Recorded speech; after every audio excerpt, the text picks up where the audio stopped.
අද අපි කතා කරන්න යන්නේ was were කියන ක්‍රියාපද දෙක සම්බන්ධයෙන්. මේ දෙක කොහෙන්ද ආවේ? be verbs එහෙමත් නැත්නම් to be කියන verb එකේ අතීත කාල ස්වරූප දෙක තමයි මේ was සහ were කියන්නේ. මේ was කියන එක ඇවිල්ලා singular ඒක වචන උක්ත පද සමග භාවිතා වෙනවා.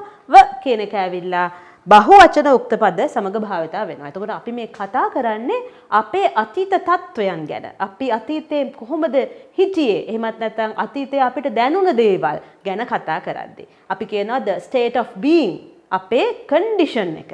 අතීතේ කොහොමද කියන එක තමයි කතා කරන්නේ. දැන් බලමු අපි කොහොමද මේ ඒකවචන බහුවචන ભેදය අනුව උක්ත පද එක්ක මේවා භාවිතා වෙන්නේ. බලන්න I, she, he, it, Mary කියන singular උක්ත පද. එහෙමත් නැත්නම් ඒක වචන උක්ත පද සියල්ල සමග අපි භාවිතා කරලා තියෙන්නේ මොකද්ද? was කියන ක්‍රියාපදය singular.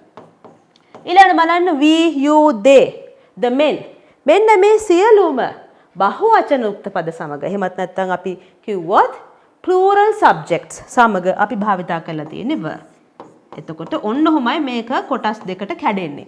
was සහ were භාවිතා වෙන්නේ මෙන්න මේ බෙදීම සමග. අපි දැන් බලමු උදාහරණ කිහිපයක් සමග. එක වාක්‍යයක් අපි ගමු. බලමු මේ එක වාක්‍යය සියලුම උක්ත පද සමග වෙනස් වෙන ආකාරය. I was tired. මට බොහොම මහන්සියක් දැනුණා. So it is in the past time. අපි ගත්තොත් අපේ කාලයේ මේ දැන් ගැන මේ කතා කරන්නේ. මට ඊයේ එහෙමත් නැත්නම් දැනට යම් කිසි කාලයකට කලින් අද උදේ මට කොහොමද දැනුනේ? It is in the past time. I was tired. මට මහන්සියක් දැනුණා. I was tired. මට මහන්සි දැනුණා. He was tired. She was tired. It was tired. Mary was tired. We were tired. Now you can see මේ බලන්න හැම බහුවචන උක්ත පදයක් සමගම අපි පාවිච්චි කරේ were. We were tired. You were tired. They were tired.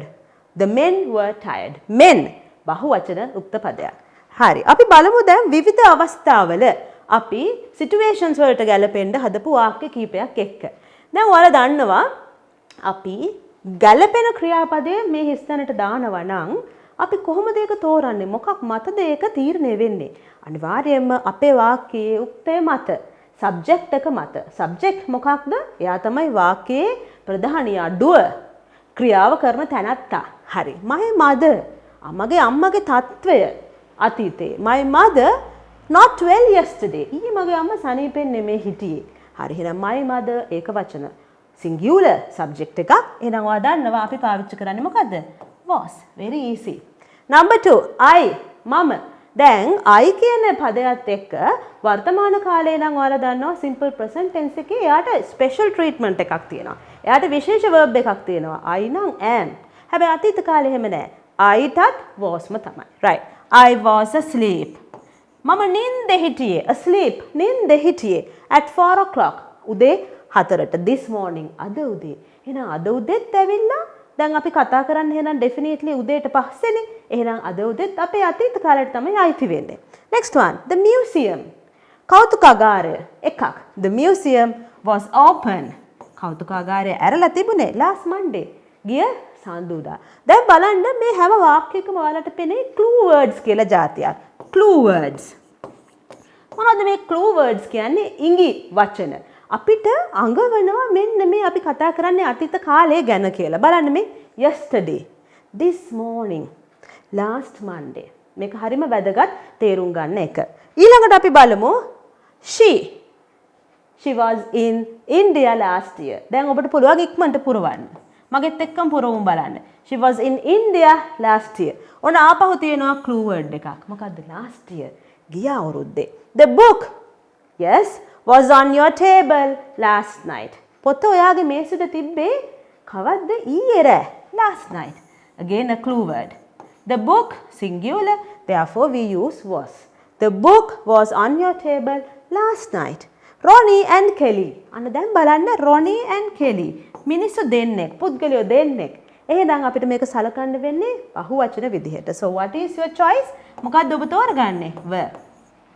Ronnie and Kelly were good friends until yesterday. ඊයේ වෙනකන් ඒගොල්ලෝ හොඳ යාළුවෝ වෙලා හිටියා. Not anymore. තව දුරටත් නැහැ. Until yesterday. Right. තව උදාහරණ බලමු. The children බහුවචනයි. The children were at the playground yesterday. Again a clue word. They බහුවචනයි. They were at the office last Saturday. ගිය සෙනසුරාදා. ඔන්න බලන්න clue word එකක්. ඒගොල්ලන් ගිය සෙනසුරාදා හිටියේ කොහෙද? office එකේ.